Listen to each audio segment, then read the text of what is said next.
All right. Thanks for having me today. Gage said that he hasn't had the opportunity to hear me speak. That's because I don't do this very often. So I'm pretty sure none of you have had the opportunity to hear me speak unless you have a Selling North Georgia business card. There's a few of those in the room. So what I want to do today, I'm going to kind of tell you the agenda. So we're going to start out with why you should even listen to me. Like, a lot of times you show up in these rooms for the fellowship and the networking, and you're like, great, now I got to sit here for 20 minutes and listen to this boring guy talk, right? So why should you listen to me? We'll go over that. We got some giveaways here. I've got a little box behind the table, and I know it's going to be hard for you to believe, but there's $1 million in this box. We're going to give that away today. Some of you don't believe me, and it's okay. I'll show you in a minute. And then I've got a few T-shirts and stuff we're going to give away as well. And then you have these pieces of paper on your table that is basically my top 7 things that I have learned in my 30 years of adulthood. So I would love for you to grab a pen. There are some here. Let me know if you want them. There are some on the desk over there. I'll let you guys pass them around. Rockbridge pens are over there. So before you write anything on the page, just know that at the end of this, I hope to collect these because we are going to give away a $50 gift card and a $25 gift card. And I got to have this in order to pull your name out of the hat and give you the gift card. So don't write anything on it like this guy's an idiot or I can't believe he said that. You can just keep that. My email's at the bottom. If you want to say that, tell me in my email that that guy's an idiot. Yeah, feel free. All right, so let's get back to why you should listen. All right, so I don't know that you should. Maybe you shouldn't. I started from very humble beginnings, which we'll get into in a minute, and if you started that way, then maybe there's something you can learn today. I don't know. I operate a brokerage that has roughly 11, 12 people in it, depending on whether or not you count my wife, who is a part-time person. And when I say part-time, like probably 10 hours a year, maybe 15. but anyway, so I do run an organization that has a few people in it. I also flip houses that have several contractors in it. And I've recently been kind of turning that part of the business over to Drew McAllister, who is here. He is now our flipping North Georgia project manager, so he's doing that now. I've had several opportunities to be in leadership over the years. I've been on the board of the Dalton Chamber of Commerce. Shout out Allie and Carl, they're here. So I've been the chairman of the Convention and Visitors Bureau in Dalton, so that was a learning experience. I had no idea that there was a tourism thing in Dalton. That seemed weird to me when I got that role, but anyway, so I've had several leadership positions along the way. So maybe that's why you should listen to me if you're a young professional and you're interested in learning more about leadership and how to be successful. I have a hard time believing that I deserve to be up here because I'm like, there are definitely levels to this success thing, and I don't feel like I've gotten there yet. So it's kind of hard for me to even stand here and be like, you should listen to me. I'm the epitome of success. So anyway, we'll see. Hopefully by the end of this, you'll think so. All right, so we got some giveaways. Let's get through that. So along the lines, we're going to transition from why you should listen to what I do, which is real estate. How many houses have I sold in the agency? Like when I represent other people. If you have a Selling North Georgia email address, you're not allowed to guess. This is the interactive part of the session, so raise your hand if you've got a guess. How many houses have I sold in my career? 300. Good guess. He's going to win if nobody else guesses, okay? This is the Price is Right. You can't go over. I need another guess without going over. 900. That's a really good guess. All right. You guys are all a little short. I've sold a little over 1,200 houses in my career. So the first $100,000 goes to Carl. He also gets a T-shirt. If that's not the right size, let Carl know. Carl is our videographer. He can hook you up and get you the right size. All right. Y'all didn't believe I had $1 million in here, did you? Huh? I got $1 million. All right. A little closer to home here. How many houses have been sold in Murray County in the last 6 months? Nobody else wants a candy bar. Come on. 100. Oh, we got 100 here. I'm going to go 170. 175, 65. Okay. What was that? 73. The number is 124. Gage, right? 124. There you go. There you go. All right, cool. What's that? How many of those did I sell? It's a good question. I didn't actually do that math. Drew, probably our market share is typically about 7 to 10%, depending on which month you're talking about. So somewhere around there. All right. How about the average price per square foot? And I think I told one of you guys this when we were talking earlier, but price per square foot. What do you think the price per square foot is in Murray County? 155. Good guess. 130, 155. Who else? 205. Okay. 250. Not Woodstock. Chatsworth. No, that's fair. That's fair. It's actually 174, which is $7 a square foot higher than Whitfield County, which is mind-blowing to most people. The fact that you get more house in Whitfield County for that price than you do in Murray County always surprises people. And it surprised me. It's been that way for about 2 years now. So, all right, who was the winner on that one? Who was, you were over 155. That's pretty good. We'll let you have that one. Look at that. Caught them both. Very nice. Very nice. Okay, cool. Let's see. I got a couple more here. Days on market. How long do houses stay on the market before they go under contract? Now, it's usually a 30-day period after that, but days on market. 36. You already got a T-shirt. You don't count. I'll pass it along. What'd you say? 21. That's pretty good. Anybody? 65. Where do you live? Okay, yeah, Indian Trace probably a little longer. There's nothing for selling there under $500,000. So. I'll say 30. All right, so we got 21 and 30. Any others? Going once. 28. Oh, he nailed it. 28. That is the number. How about that? Great, awesome. Thank you. I have nobody at this table yet. We're getting there. We're getting there. All right. Last one before we get into the rest of the program, and then I've got a few more giveaways along the way. But this one is probably a little bit harder of a question if you've never bought a house before, but it's one that you should know the answer to if you want to buy a house. What is the first step in the home buying process? Pre-approval is a really good answer, but there's a slight caveat to pre-approval. Having a down payment's really important. That's good, but not necessarily. You can do 100% financing. My guy back here says that he works at a bank. He'll let you get 100% financing.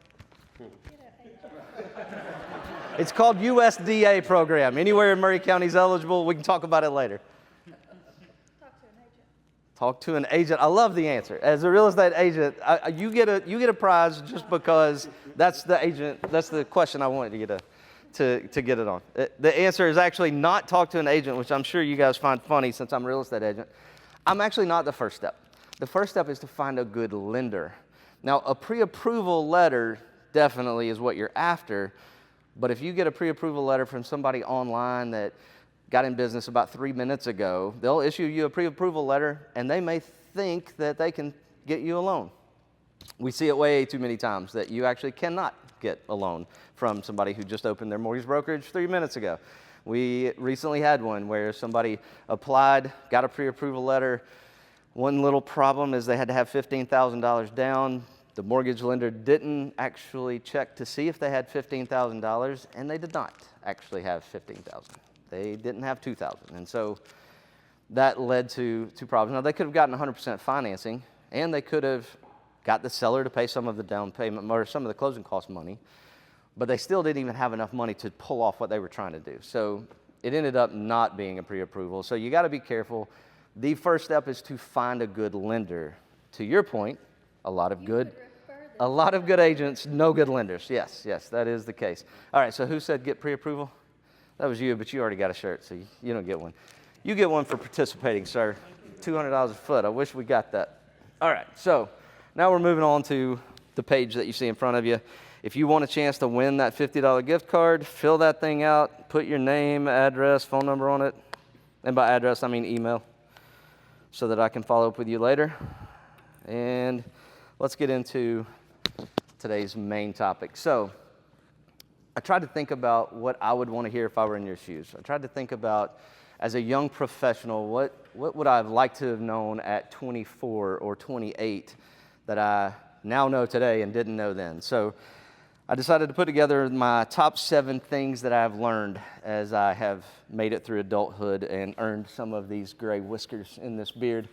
So the interactive portion is not over. We still have a box full of goodies.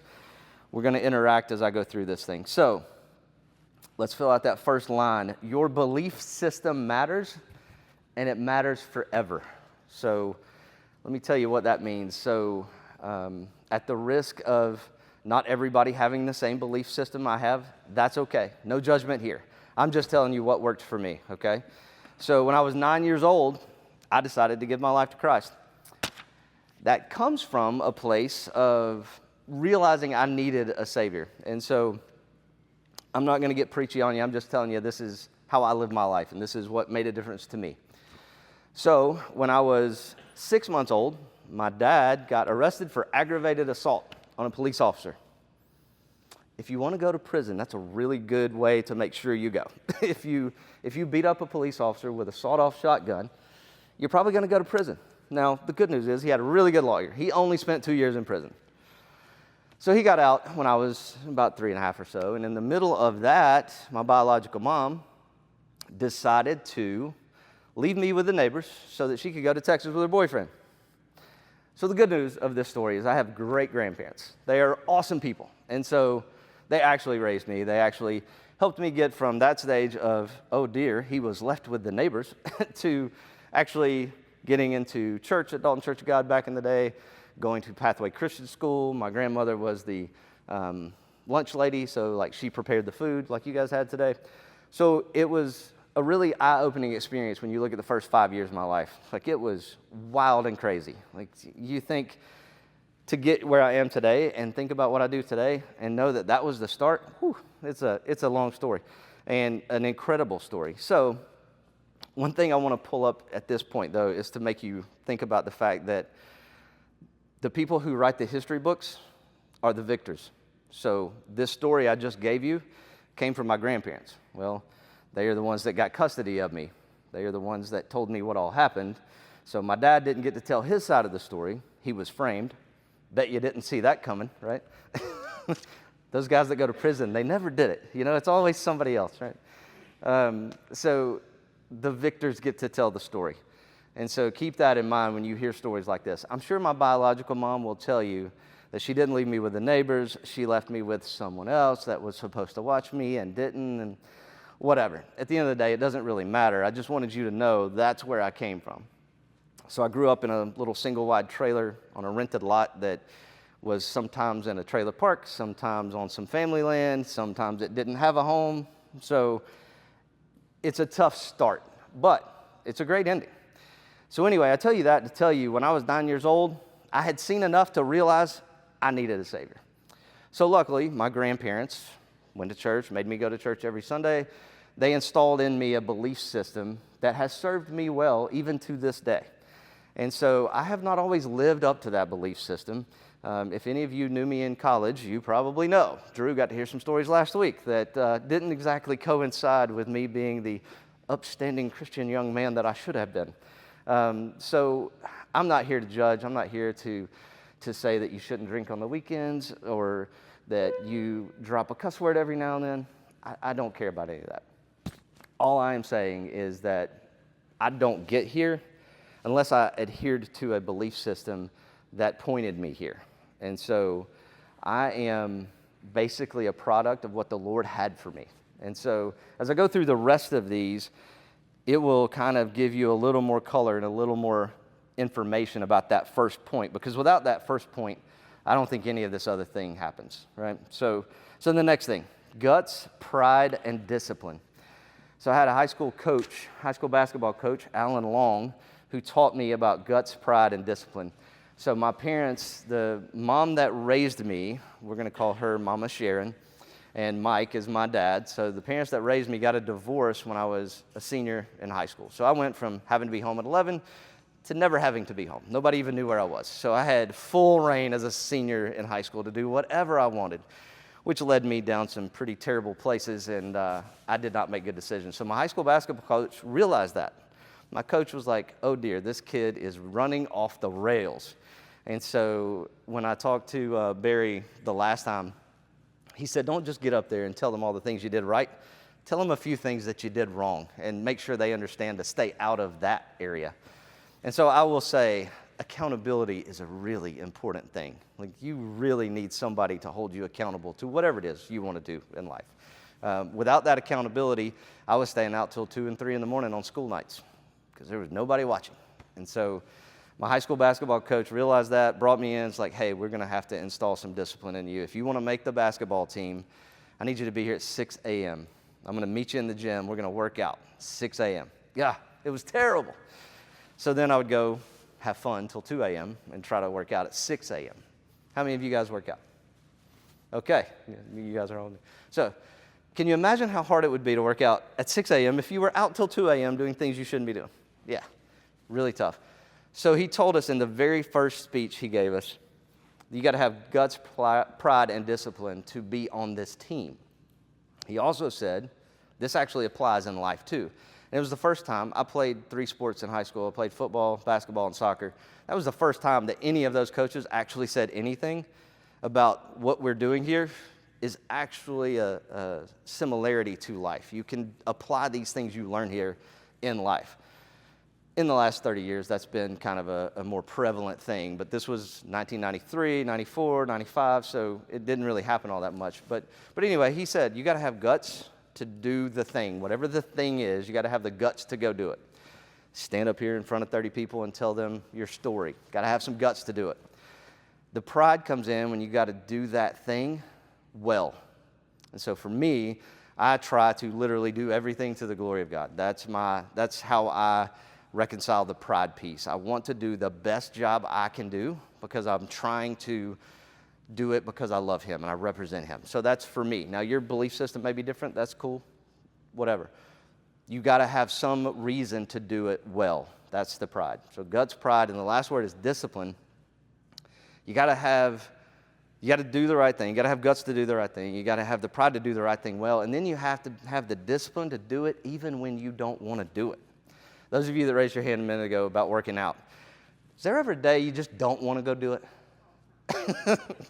So yeah, as you can see, me too, but I don't have the discipline you have, at least in that realm of my life. So I'm going to give you one as well for being interactive. There you go. Yeah. So you got to have discipline to do it even when you don't want to do it. And there are many days that I don't want to do the thing I need to go do, right? I'll tell you one that you guys may or may not know yet. I have a 12-year-old little girl, and there are times I have to give her discipline, and I really don't want to do it. It is not fun. I know Austin's got one that's running around and probably is at that stage where she's getting into all kinds of things she doesn't need to get into. And the hardest thing to do is discipline that person. So I don't want to do it, but I got to do it anyway. Nick Saban, coach at Alabama a few years ago, really displayed this well. He said there are really only 2 decisions in life that any of you ever have to make. There's the thing that you ought to do that you don't want to do. Can you make yourself do it? And then there's the other side of there's this thing I really want to do, but I don't need to do it. Can I keep myself from doing it? That is by definition discipline. Can you do the thing you're supposed to do and not do the thing you're not supposed to do? And so at that stage of my life, I really needed that guts, pride, and discipline talk because I was doing all kinds of things that I didn't need to be doing. And I wasn't doing all the things I needed to be doing. So that was a really pivotal moment for me. And the rest of these are going to go a little quicker, so I don't want y'all to think I really am going to speak for an hour and a half like I told you guys I'm not. All right, so the next thing. There's no amount of intensity that will make up for a lack of consistency. Again, working out is the great analogy for this. I would bet you that Austin could come up here, Austin Lowe could come on up, and we could have a push-up contest. And before he gets up here, I could really get after it. I could go do 50 push-ups in a row, just really try to get it done this one time. But I guarantee you in the past year, he's done more push-ups than I have.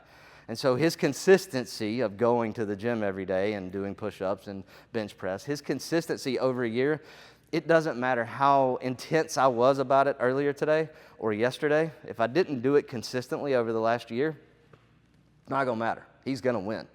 So when it comes to, and Taylor just left, but I was going to get him to actually say this, but I tell him all the time, and I probably just told Carter this recently too, if you look at the MLS all day today and you try to figure out where the market is today and you spend all day looking at it, you will still not know what I know because I've been doing it for 25 years. Literally every day, I have been looking at the market, trying to figure out where the market is, where it's going, what's happening. That consistency over a couple of decades now is what makes me good at what I do. So in your business, if you're being a banker, you understanding where the market is from the financial perspective, doing it every day for the next decade will put you in the place that you want to be if you want to be successful or be a leader. So no amount of intensity makes up for that lack of consistency. All right, this next one, I need some interaction here. So we're going to go back to the bucket. I've got, I still got 300 grand. Okay, we're good. All right, so pause, think, do. That's the next bullet point. I want a show of hands if you have ever sent a DM, a text message, or an email because you were emotionally charged and you fired that puppy off, and then 10 minutes later you went, oh, that probably shouldn't have happened. I probably shouldn't have done that, right? If only. Yeah. We're all nodding. Yeah. All right, so if you would just pause. And I don't mean you have to wait for a day. I've got a buddy who literally will type an email and let it sit in his draft folder for 3 days. I don't live in a world where that actually works. There's too much speed in our world. So if you just pause for a couple of seconds, let that emotion come down from a 12 to a 7, then you will have a better response. If you can learn to respond instead of react, you will be a much more successful person and a much better leader. So that is the pause, think, do section of what I have learned. All right. Number 5, loyalty is almost always undervalued. And that can go a couple of different ways, but when I wrote this down, and the thing that I learned is there was a time in my life where if you offered me $5,000 more a year to come work for you, I was going to come work for you. And I was going to jump ship and go to the next thing if I could make another $5,000 or $6,000, or I was going to try to do this side hustle and not do my job well because I was trying to make this other thing work. And so in your mind, recognize that loyalty is actually a really good characteristic to have. It is a really good character trait. Drew just left, unfortunately. I was going to point out to him too. All my people are leaving early. They must be going to sell houses. All right, so he's been super loyal to me, and at a time when he could have gone somewhere else and made more money on his own as a solo agent, he stayed with me and continues today to still show that loyalty. Super good guy. He recognizes the value of loyalty, but I've been around a ton of people who don't. I've been around a ton of people who don't understand what loyalty brings as far as value. So I will tell you, if you want to be successful, if you want to be a leader, understanding the value proposition that loyalty has, really, really important. All right, getting close to the end here. Number 6, you guys can probably answer this one. Surround yourself with great people. You've already got a shirt. You don't get one. All right. Surround yourself with great people. So, Spencer, you look like you need a shirt. I only want to give it to you because you work out every day too, and I bet you'd look good in that Selling North Georgia shirt. All right. So, surround yourself with great people.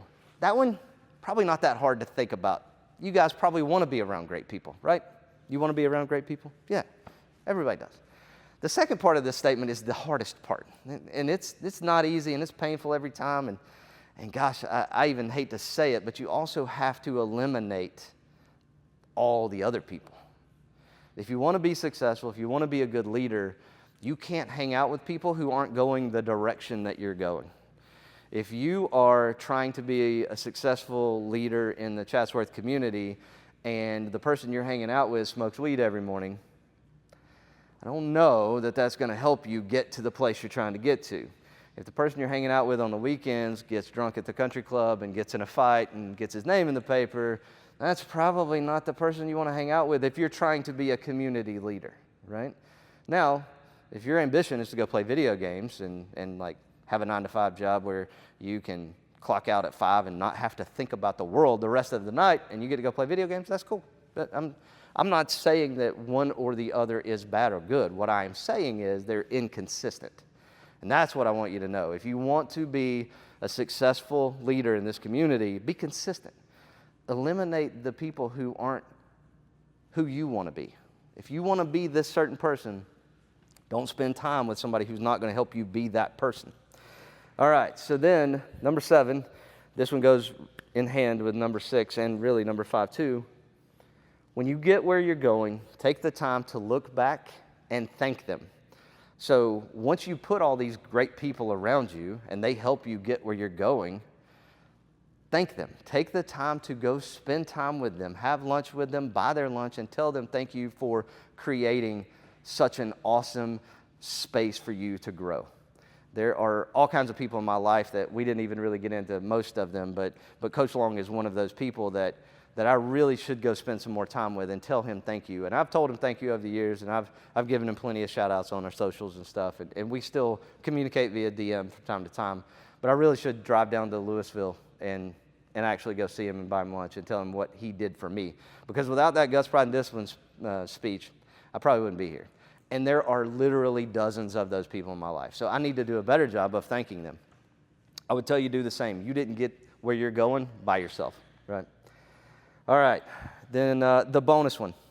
So this one came to me literally this weekend. My pastor at Brian Branham at Liberty Baptist Church, he is a really good dude and is really good at helping you apply the word in your life. And so I make no bones about it. I'm certainly a Christ follower, but I wanted to share something he said this weekend. He was talking about Charlie Kirk and the fact that he was murdered, and he had a conversation with his daughter, Morgan, and she said the statement that Charlie made it crystal clear who he was and what he stood for. And the bonus that I want to leave you guys with is if you're going to be somebody, if you're going to go do that thing, whatever that thing is that is big and wonderful and awesome, make it crystal clear to you and all of those around you what you're aiming at, who you want to be, who you are, and leave that legacy, because the rest of it probably doesn't even matter. You can see by the reaction since Charlie Kirk passed away, he left a legacy. He made it crystal clear who he was. And now, basically, a significant portion of the country has fallen in line with, wow, that dude was headed somewhere. I want to support that. I want to be that. All right, I'm done. Thank you for having me. Oh, yeah, Q&A. All right, so that's the speech. Q&A, though. Let's do some Q&A. What you got? So when you're talking about pause, think, and do, you're talking about emails, certain stuff like that. How do you do that in person? Like, is it the same principle? Or like when I got married, my dad said, son, this is the first thing I'm going to teach you. Don't say the first thing, don't say the second thing, say the third thing that goes through your mind when you and your wife are having a heated discussion. Yeah. He's been married 44 years, so I took that to heart. Okay. But is it kind of the same thing that you do if it's in person and, you know, someone might rub you the wrong way, or just you need to take a second and think that you're going to reply, how you're going to reply? Yeah, there are times when in the business world, and specifically in the real estate industry, it's a very low bar to entry. And so 70-hour online course and 2 tests and $1,500, you could be a realtor. You can literally represent somebody in the largest purchase of their life. And you spent 70 hours and passed 2 tests and you had $1,500. So there's a low bar to entry, which then also means that there's a bunch of people that get out here and do what we do that don't know what they're doing. And so I can't tell you the number of times that at least 3 of the people in this room will have seen me lose my cool and like, oh my gosh, I cannot believe you just said that, right? And so I have to hit the pause button. And sometimes I will text one of my guys. I'll text Drew and be like, this is what I want to say. And I get it all out. And then I reply to the agent, and I'm much more calm. I'm much more cool. I almost have a helping attitude because I'm like, I got that bad stuff out of the way. And so if it was my wife, which has also happened, I love my wife dearly. She is amazing. But there are many things that she says that makes me think of those agents I just described to you. And so we have a pond at our house that's got a little walkway around it. And so there are times when we have said something, I will literally leave her present. I'll be right back. I will go walk around the pond, and all of those fish have heard all kinds of things that they don't need to hear. But my wife didn't hear it.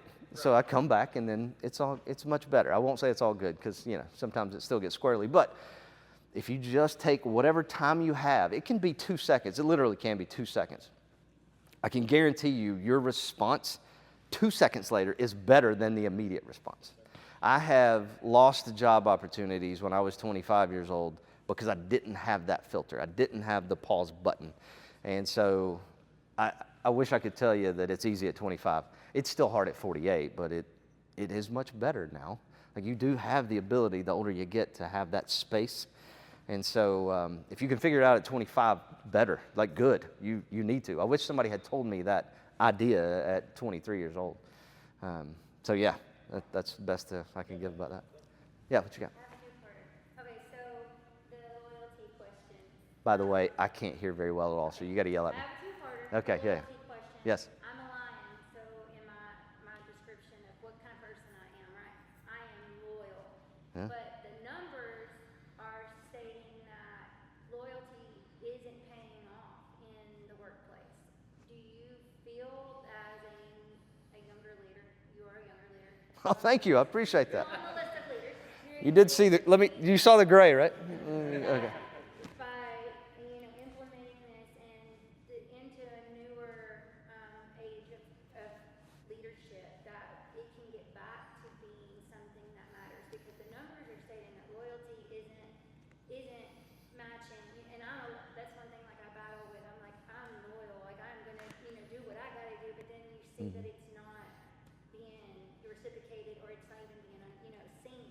Do you think that teaching that to a younger leadership class would re-implement the values of loyalty? Because I strongly believe in loyalty too, and Yeah. so I'm just wondering, like, how do you see that? Does that loyalty is a dying thing? It's not something that is not really respected anymore. Yeah. So the question of loyalty being reciprocated is kind of what I think we're getting at. And I've read some of those studies too, where corporations are not loyal like they were in the 50s and 60s, when they gave you a pension and you worked there for 30 years and you're literally squared away for the rest of your life. And that doesn't exist anymore, for sure. I will say that, and listen, I just left a corporate world, Keller Williams, and I now own Selling North Georgia Realty. So I get it. I'm with you. I understand. I will say that I had an opportunity to get all this done behind the scenes and surprise my former employer and just show up one day at Selling North Georgia Realty and say, oh, by the way, we're out, right? I had the ability to do that. And I got some ducks in a row, but I actually went and talked to them probably 6 to 8 weeks prior to us being ready. And I talked to my employer, if you will. I was an independent contractor, but it's the same relationship. So I went and talked to Keller Williams, and I said, listen, I want to go do my own thing. I hope I have your blessing, and I hope we can work through this thing, because I really do care about you guys. I really think Nathan Brown is an amazing human being, and I didn't want to leave him shorthanded. And Jenny Brockman had done a ton of good things for me. And so I wanted to be loyal to them and not surprise them. And I told them 6 to 8 weeks before we were ready. And so I showed them loyalty, but still left. And so there is a calculation that you have to do as an employee. You'll never regret being more loyal than they were to you. You will very likely regret the fact that you weren't loyal to someone who was loyal to you. And so it is a little bit of a calculation. It's not cut and dried, but I can tell you there have been many times in my life where I've been more loyal than I should have been, and I felt better about it than when I wasn't loyal. And it still bothers me to this day. So there are times when you do have a calculation to make happen. And you think the second part is, you think that this generation of new business owners and up and coming leaders, if they put more focus on that maybe we could change the system? Oh yeah, absolutely. So as I get older, I start seeing things in cycles. And I'm not a huge fan of Ray Dalio, but he talks about large cycles and debt cycles and all kinds of things. I'm starting to see things in cycles, and I see where your generation is actually kind of pissed off about the fact that the last generation wasn't very loyal. The Gen Xers, like me, were all about bottom line, we're going to make this thing profitable, we're going to sell it for $1 gazillion, and we're going to go retire. So we didn't do a good job with the loyalty piece, but your generation, the under 30 generation, actually values loyalty more than 30 to 50 did. And I will say that they also value things differently than my generation did. I mean, you guys have done a lot better job of caring about each other than our generation did. Our generation was much more of a dog-eat-dog generation. You guys seem to care about the world more. You guys seem to care about each other more. There are a lot of interviews that happen from your generation where they're asking things like, well, what kind of community give back thing do you guys do? And Keller Williams does a great job of that. They have a thing called Red Day where they literally, every agent in the country takes a day off and goes and gives back to the community. So it's usually the second Tuesday in May. And so you guys care way more about that. So I do think your generation probably is going to value loyalty more than the last one did.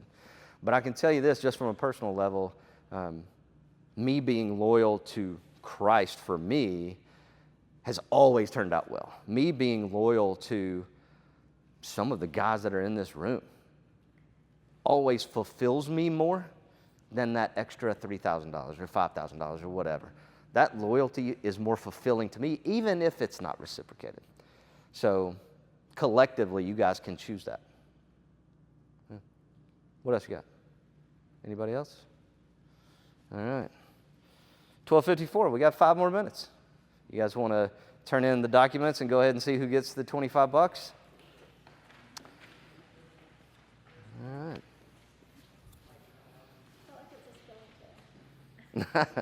There is no judgment for misspelling whatever it was I said. Yeah. It's a good call, yeah. One of my favorite stories is when you told me something was misspelled, and I learned how to pause before I said it. Oh. Newsletters, from then on out. That is hilarious.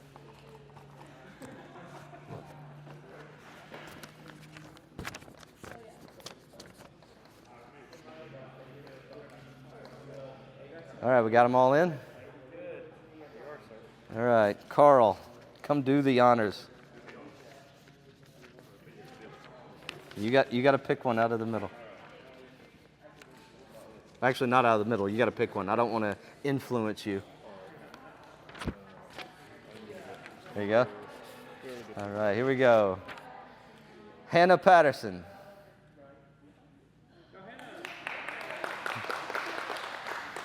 I'm pretty sure it's Hannah Patterson. I didn't read that wrong. All right, you get $100,000 and $50. Who's that? Oh, you're Hannah, right here. There you go. All right, we got one more. Let's see. Austin, you can't win, so come on up. It would be rigged if you won. So. I'm trying to pull myself out of here. Your wife could win. If you pull your wife out of there, that would be impressive. Chris Harden. Oh, look at this guy. It does happen to be the guy you're sitting next to. All right.